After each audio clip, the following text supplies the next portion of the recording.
पटना में 2 रोजा, जिसमें जो मदरसे के पढ़े हुए या मदरसे से पढ़कर जो बच्चे हमारे यूनिवर्सिटीज गए हैं, विश्व महाविद्यालय गए हैं और उन्होंने पीएचडी भी की है, थीसिस भी लिखी है। और कमाल की बात है कि उन्होंने सिर्फ मजहबी और धार्मिक इशू पर अपनी थीसिस कंप्लीट नहीं की, सामाजिक बदलाव पर भी किया, आपके तारीख और हिस्ट्री पर भी किया, राजनीतिक इनकलाब पर भी किया, सत्ता और तख्ता पलट पर भी किया, एग्रीकल्चर पर भी किया। जो सबसे बड़ी बात ही है कि मौलाना ने उस बड़े विद्वान पर पीएचडी की है।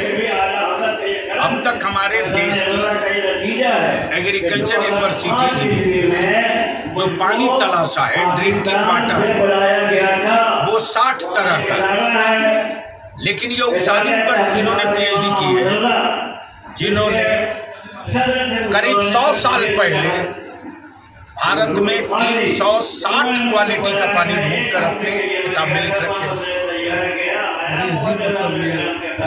यहाँ तक कि ये उस विद्वान पर पीएचडी उन्होंने किया है कि किस मुल्क का घोड़ा, किस नस्ल का घोड़ा, किस मुल्क के किस इलाके में किस स्पीड में चलता है। ये भी जो अद्भुत चीज है। और इस वक्त पूरी दुनिया में उस महान विद्वान इमाम अहमद रजा के नाम पर आप गूगल करेंगे तो सबसे ज्यादा थीसिस जिस पर लिखी गई है, जिन पर पीएचडी हुआ है, वो किसी अरब का या अमेरिका का या ब्रिटेन का या फ्रांस का कोई स्कॉलर नहीं है। वो स्कॉलर, वो धरोहर हमारे भारत के बरेली का नाम इमाम अहमद रजा है, जिस पर सबसे ज्यादा थीसिस और पीएचडी की गई। और उन्हीं पर मौलाना रजबुल कादरी साहब ने, और ये उनकी किताब है। इस किताब का नाम थोड़ा उर्दू में है, हदायत बख्शिश। ये हदायत बख्शिश उनकी नाम का एक दीवान है।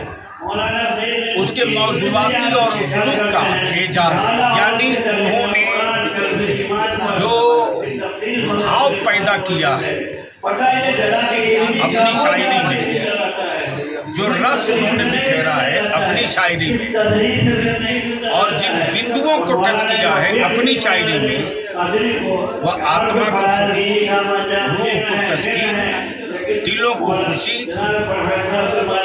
और एक बड़ी सोच देने वाली कॉर्नर उनके नातिया दीवान में है।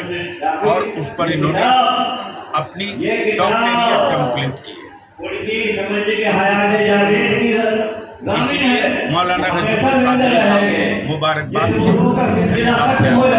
एक दो शायरी आपने लिखा है, एक दो चंद